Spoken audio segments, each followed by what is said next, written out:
Good evening. It wouldn't take long for you to look out into the world and see people repeating the idea that the Bible is not consistent in its message. Many people out there believe that the gospel was really just a fabrication of man's ideas, decades, even centuries after Jesus even lived. Don't see the gospel within the Old Testament. They don't think that God had a plan the whole time. But I hope that you've seen as we've studied and read through the Old Testament this year that that statement is quite false. But in the Old Testament, we see this revealing of God's plan over time that throughout the centuries, throughout the generation, he drops hints and he drops little details of what he plans to do in order to redeem mankind from their sins. And this evening, I want us to look at one very important Old Testament story concerning God's plan. A place I believe we have one of, if not the most clear picture of the core message of the gospel, where God lays out exactly what he plans to do for us. And it's not in a place you might expect. If you would turn your Bibles over to the prophet Hosea, the minor prophet. I'm getting a little ahead of our schedule. We'll be reading the minor prophet starting this next week, but I feel like we've been studying Daniel enough that we can move on a little bit. Hosea chapter 1 is where we will begin in just a moment. Next week, a week from tomorrow, I'm going to be traveling out to see my family for the holidays and get to visit with them. And whenever I see my family, there's one topic that likes to be discussed. I'm the only one among my siblings that is still unmarried, so whenever I see my parents, they're always asking, am I talking to any girls at the moment? Let us just say, hypothetically, I go and see them next week, and I break the news to them. I'm planning on getting married, but it's to a prostitute. How do you think they would react to that news? They would be shocked for sure. I don't think they would be very happy to hear that. And they would do everything in their power to stop me from going through with that. They would warn me and be concerned with me, saying this would lead to a life of misery, of betrayal, of pain and heartbreak. Why would someone who is trying to follow God marry someone like that? But what we see in the prophet Hosea, that's exactly what God asks of his holy, righteous prophet. He tells Hosea, go marry a woman who you know will be unfaithful to you, who you know will betray you. And we're left asking, probably with Hosea, why? Well, it's through Hosea's life experience, it's through this marriage that God conveys uh, some truths about his relationship with us and ultimately what he plans to do for us through Jesus.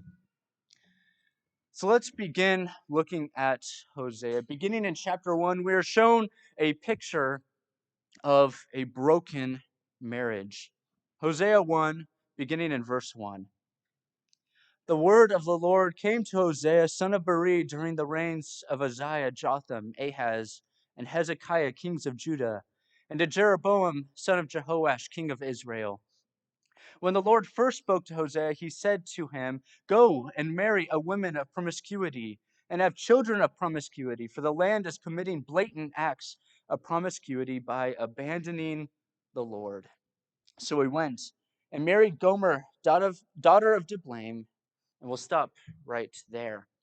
So when God first calls Hosea to be a prophet, the first command he gives Hosea is go and marry this woman, marry Gomer, who will be unfaithful to you, who will go and betray you time and time again.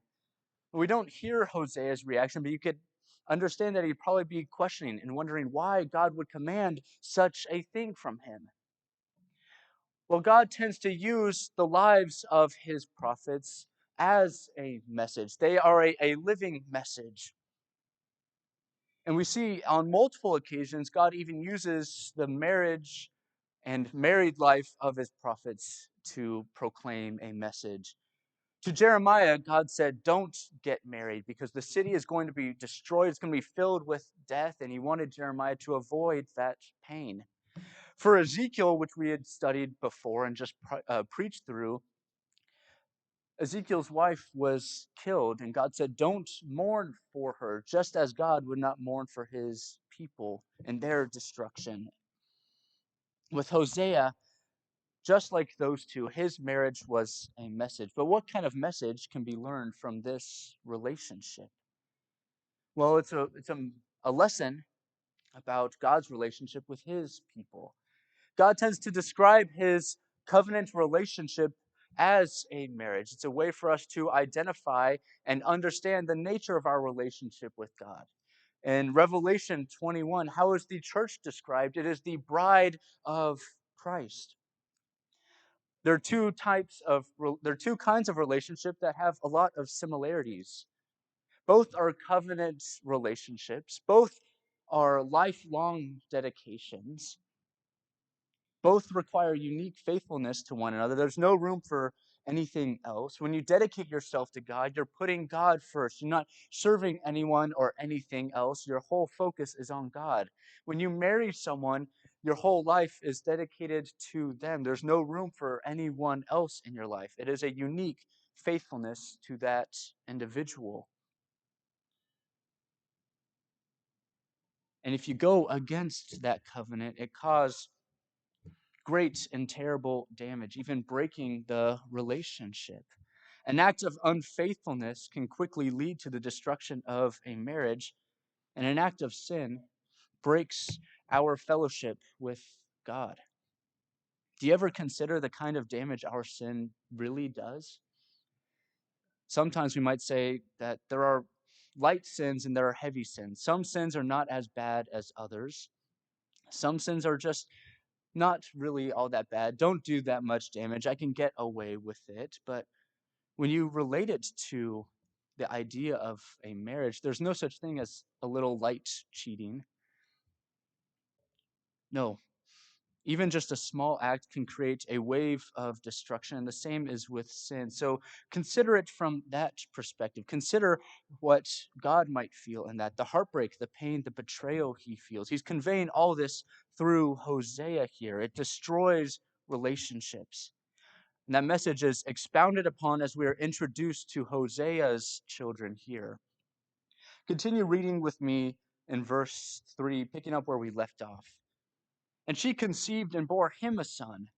And the Lord said to him, name him Jezreel, for in a little while I will bring the bloodshed of Jezreel on the house of Jehu, and put an end to the kingdom of the house of Israel. On that day I will break the bow of Israel in the valley of Jezreel. She conceived again, gave birth to a daughter. And the Lord said to him, name her Lo Ruhamah, for I will no longer have compassion on the house of Israel. I will certainly take them away, but I will have compassion on the house of Judah, and I will deliver them by the Lord their God. I will not deliver them by bow, sword, or war, or by horses or cavalry. And Gomer had weaned Lo Ruhamah, and conceived and gave birth to a son. The Lord said, name him Lo Ami, for you are not my people, and I will not be your God. There are three children here, each given a name with a specific meaning. God tends to use names and their meanings as a message, and that's very true with Hosea's kids. God commands that they name certain things. First, a child is born to Hosea, and his name was to be Jezreel, referring to the valley of Jezreel, where God says it is here that he will destroy the house of Israel and send them off into exile for their sins. Jezreel means to sow, as in a farmer sowing out seed. So God is saying, I will scatter them out in different lands, and they will no longer dwell in their own land, but be an exiled people. The second child is to be named Lo Ruhamah, which means no compassion. There's a little detail you might not have noticed, but with that first son, it is said that it is born to Hosea. But with this second child, this daughter, that statement is very noticeably absent. It doesn't say that the daughter was born to Hosea, so we are seeing, or it is implied, that Gomer is already unfaithful to him. And this is not even Hosea's own child. But her name, Lo Rahama, means no compassion or no mercy. God is declaring the fate of two nations here at this time. He would no longer have compassion on the house of Israel, that northern nation. He had had compassion on them time and time again. He had mercy on them despite their constant betrayal, despite them chasing after other nations and idols and sinning, seeking satisfaction from other places, sending prophets time and time again to call them back. But they trampled on that mercy, threw it to the side, and never heeded his call. So there would be an exile. But for Judah at this time, God said he would spare them. They would hear God's call and return to him, and therefore he would spare them, not by bow or sword, but by his own power. What this is referring to historically is the conquest from the nation of Assyria. The Assyrian Empire would come from the north and wreak havoc in the ancient Near East. They would show up to Israel, completely destroy them, scattering them about. But when the armies of Sennacherib, the Assyrian king, show up at Jerusalem to do the same to them, what happens? During the reign of Hezekiah, the king, he prays to God, begging for deliverance, begging for forgiveness, and God hears his call and saves Jerusalem exactly in the way Hosea proclaims it. Not by an army, not by sword or bow, but by God's own power, by sending out one angel in one night, killing 180,000 Assyrian soldiers. So God would not have compassion on Israel for their sin, but he would have compassion on Judah. And then we come to the last child, the one with the most tragic name, Lo Ami, which means not my people. And the statement God gives here is because they are not my people, referring to Israel, and I will not be their God.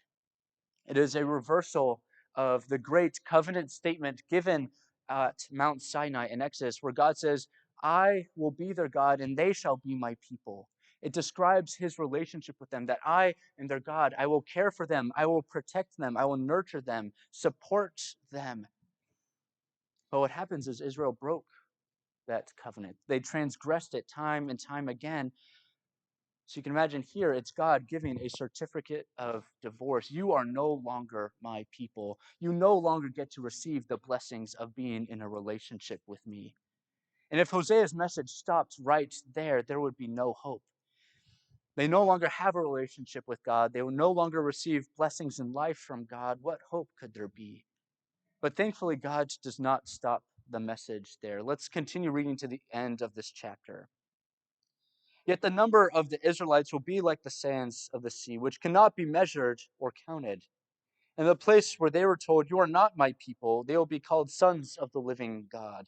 And the Judeans and the Israelites will be gathered together. They will appoint for themselves a single ruler and go up from the land, for the day of Jezreel will be great. Call your brothers my people and your sisters compassion. What God promises here in the future is a reversal of these names, that this putting off of his people will not be forever, but there will be a time where he wants to call them back into a relationship with him. They will no longer not be his people, but they will one day be sons of the living God. He would once again have compassion on them. And instead of scattering them out like with Jezreel, he would reap them and gather them together once again. The question is, when will this happen? I think the clue for when is when God says that he would bring Judah and Israel together as one under one king. This is the first messianic implication of Hosea, because this never happens historically. Israel physically never returns from exile as Judah does with Babylon. They never become one united nation again, but this is a hint for what God will do through Jesus. We'll talk more about that as we get to chapter 3. But God desires to be in a relationship again with his people, but first, the root issue must be addressed, which brings us to chapter 2, where we have the picture of a banished wife. Let's continue reading in verse 2 of chapter 2. Rebuke your mother, rebuke her, for she is not my wife, and I am not her husband. Let her remove her promiscuous look from her face, and her adultery from between her breasts. Otherwise, I will strip her naked and expose her as she was on the day of her birth. I'll make her like a desert and like a parched land, and I'll let her die of thirst. I'll have no compassion on her children, because they are children of promiscuity. Yes, their mother is promiscuous. She conceived them and acted shamefully, for she thought, I will follow my lovers, the men who give me my food and water, my wool and flax, my oil and drink. Therefore, this is what I will do. I will block her way with thorns. I will enclose her with a wall, so that she cannot find her path. She will pursue her lovers, but not catch them. She will look for them, but not find them. Then she will think, I will go back to my former husband, for then it was better for me than now. She does not recognize that it is I who gave her, the grain, the new wine, and the fresh oil. I lavished silver and gold on her, which they used for Baal. Therefore I will take my grain back in its time, and my new wine in its season. I'll take away my wool and linen, which were to cover her nakedness. Now I will expose her shame in the sight of her lovers, and no one will rescue her from my power. I will put an end to all her celebrations, her feasts, new moons, and Sabbaths, all her festivals. I will devastate her vines and fig trees. She thinks that these are her wages that her lovers have given her. I will turn them into a thicket. The wild animals will eat them. And I'll punish her for the days of the Baals to which she burned incense. She put on her rings and her jewelry and followed her lovers, but she forgot me. This is the Lord's declaration. It's here in this chapter that we are told what the main issue with Israel is. What is this sin that is bringing about this judgment? The roots of the issue is idolatry. God had given blessing upon blessing for his people. He put them in this land, gave them this land.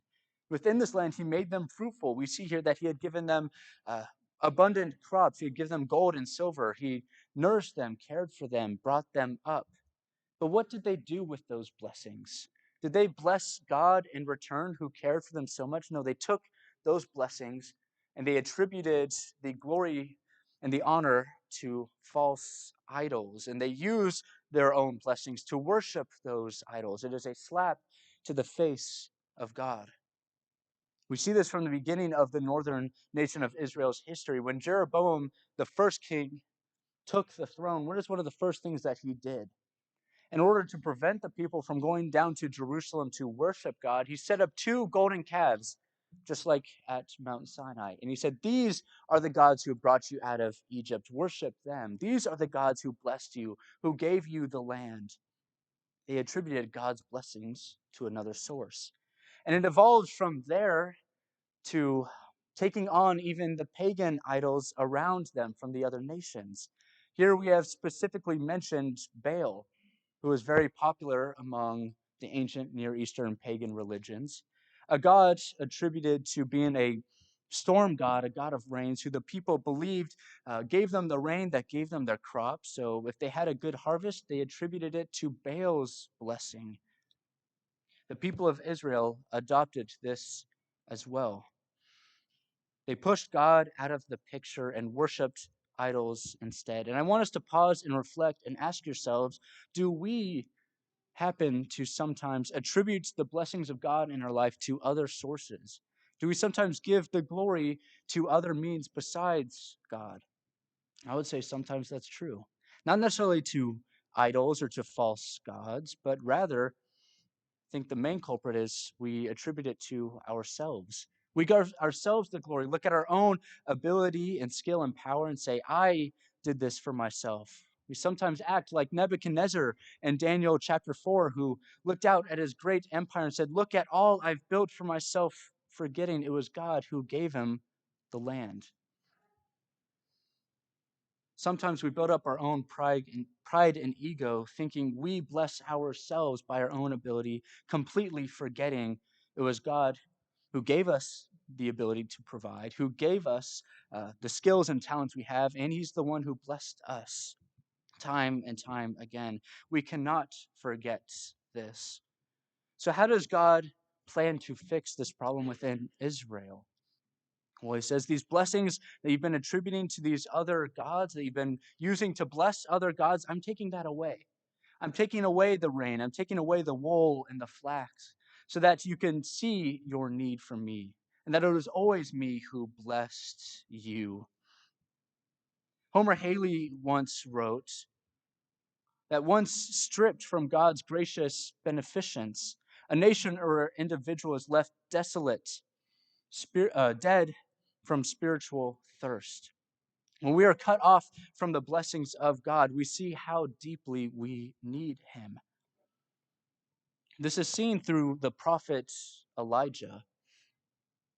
Within the book of First Kings, he preaches to the northern nation of Israel at a time where Baal worship was rampant and worship of the one true God was basically outlawed.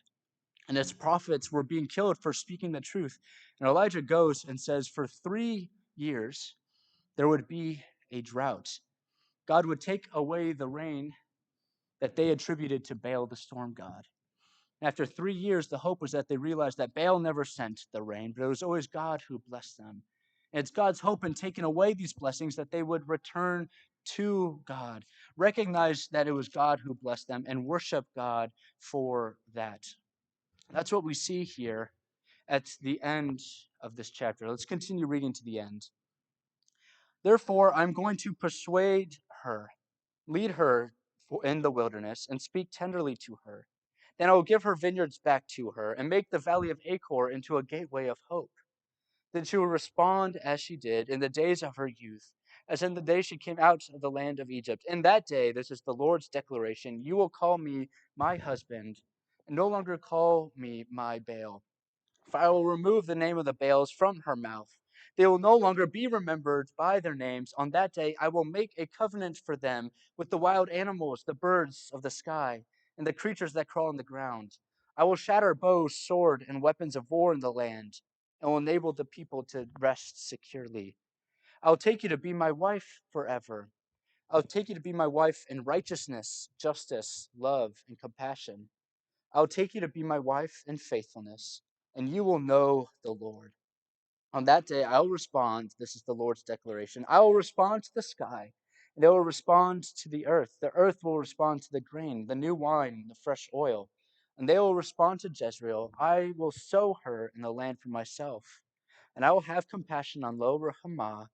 And I will say to Lo Ami, you are my people. And he will say, you are my God.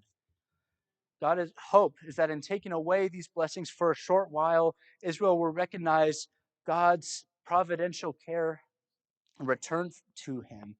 And when they do return, what does God do here? He makes a new covenant with them. The first covenant was broken, but God makes a promise of a new covenant. And under that new covenant, he will establish and once again lavish all these great blessings on his people. But they first needed to recognize and acknowledge their sin. Sometimes God uses tough love to wake us up to our need for him. Sometimes as we're going through life, we get incredibly comfortable in our state of life at the moment.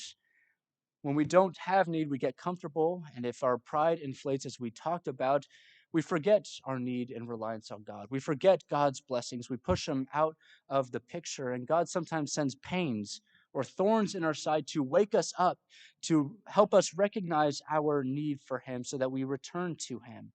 Because God's hope all this time is that his people return. He doesn't want to cast them off forever, but he wants to come into a new relationship with them, a lasting, eternal relationship where there is love, compassion, and justice. And chapter 3 shows us exactly how God's going to bring about that new covenant. Chapter 3 gives us this last picture of a bought slave. Read with me here what God calls Hosea to do. Then the Lord said to me, go again, show love to a woman who is loved by another man and is an adulteress, just as the Lord loves the Israelites, though they turn to other gods and love raisin cakes. So I bought her for 15 shekels of silver and 5 bushels of barley. I said to her, you are to live with me many days.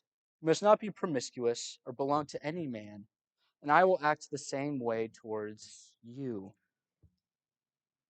God calls Hosea to do one of the most difficult things he could ask of someone. Go and get your unfaithful wife back. This woman who has abandoned him, betrayed him over and over again, who is currently with one of her lovers living in this sin. He said, go get her back. Go buy her back. Why would God ask something of Hosea? Well, it's exactly what God would do. Throughout this marriage, God is asking Hosea to step into his shoes, to see the pain God feels when his people sin against them, and ultimately then see the shock at God desiring to still bring his people back, even to pay for them. God is pictured in this chapter not as a detached, emotionalist force. No, he is seen here as a loving, caring husband. Despite being betrayed by his own spouse, he continues to plead for loyalty, for reunification, for reconciliation. This is exactly what we see through Hosea. And the question is, why must he buy back his own wife? Why must he pay for her? The picture that's being shown here is that of a slave needing to be purchased. Gomer had sought satisfaction from her lover, sought care from them, but as she went out seeking satisfaction from everything besides her husband, besides from God, she was left with nothing because sin does not truly satisfy. And she is now left desolate and with nothing, and is now a slave because of her desires. It is that kind of woman that God tells Hosea, go get her back, restore her to yourself. And that right there is the core of the gospel message. It is that right there which God would do through Jesus. Jesus says in John chapter 8 that everyone who practices sin is a slave to sin. We have all abandoned God to seek after our own desires, and we became enslaved to those desires. They are deceitful, promising satisfaction, but when we truly chased after them, we realized we are left empty and constantly seeking more and more, never satisfied, enslaved to that sin. How would God purchase us back? Not with money, as is seen here, but God purchased us with a much greater price. For the wages of sin is death, Paul writes in the letter of Romans. Sin comes at a cost. It comes at the cost of a life. That is shown to the people in the Old Testament through their sacrifices, constantly having to sacrifice rams and bulls over and over again for the reconciliation of their sins. But as the Hebrew writer teaches us, the blood of bulls and rams is not sufficient of a cost to buy us back. The life of an animal is not equal to the life of a child of God, someone made in his image. It comes at a much steeper price, a price that God paid himself because we cannot, a price God paid with his own blood on a cross so that we can be restored to him, so that we will no longer be slaves to our sin, but we will become sons of the living God. God paid the price for us already.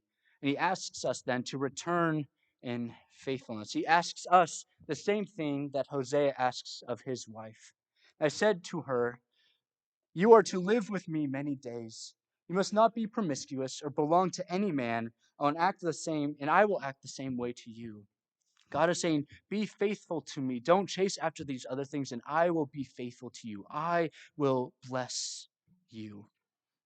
This messianic implication becomes strikingly clear as we read the rest of this chapter. For the Israelites must live many days without king or prince, without sacrifice or sacred pillar, without ephod or household idols. Afterward, the people of Israel will return and seek the Lord their God and David their king. And they will come with awe to the Lord and to his goodness in the last days. Hosea looks farther in the future here. He looks at the time in Judah and Israel where there will no longer be a king on the throne. We see that at the end of their time when they're taken into exile. It looks beyond that to a time where there'll be a new king of David, a new king from the line of David sitting on the throne that would unite the people under him in faithfulness to God. If you know your Bible history, you know this doesn't physically happen. After Zedekiah is taken off to Babylon, no other physical king from the line of David sits on that throne. And Israel and Judah are never united as a whole nation again, like under Saul and David and Solomon. But what we see here is the picture of the Christ, the Messiah, Jesus, the spiritual king who rules from heaven, and his people, not a physical nation, but a spiritual people, not limited to the descendants of Abraham, but it is all people who desire to seek God and seek Jesus, their king.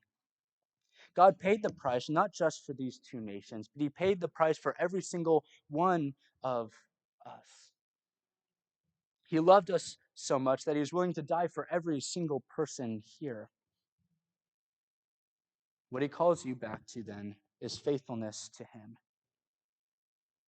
One of the most difficult things a person can try to do is reconcile them to a spouse who has been unfaithful.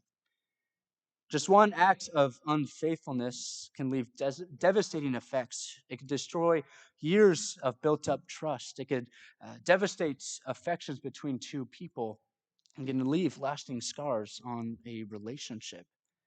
Most people wouldn't even want to try and reconcile themselves to someone who was just unfaithful one time, let alone a serial offender. And yet, God asks Hosea to go and get back this wife because that is what God has done for us. God didn't ask Hosea to do something he wouldn't do himself, but he did this above and beyond. He paid the price for us by coming down, emptying himself of glory to walk among us, to teach us, to serve us, to help us. He was mocked by his own people, ridiculed. He was blasphemed. He suffered shame on a cross and ultimately died and shed his own blood to pay the price for our souls. The question is, why would God go above and beyond for someone like us? For us who are Gomer, us who have betrayed him over and over again. And not just us, but a whole history of people who have abandoned God. Why would God pay the price for that? Well, as he showed in Hosea chapter 3, it's because of his love. Such an unfathomable love that he would shed his own blood for a faithless people. For love covers a multitude of sins. God has paid the price for you, and now he's calling you back to him. He's calling you back to be in a relationship with him, to be faithful to him. And if you don't have a relationship with God, you won't get the blessings of God. You won't have eternal life. You won't have a place with him. But since God paid the price, anyone is welcome to come to him. So if you're sitting there this evening and you would like to enter in a relationship with God, be a part of his people, you could be baptized, washed by the blood of his son, and be a child of God. If there's anything we could help you with, anything we could pray about, please let us know tonight as we stand and sing this invitation song.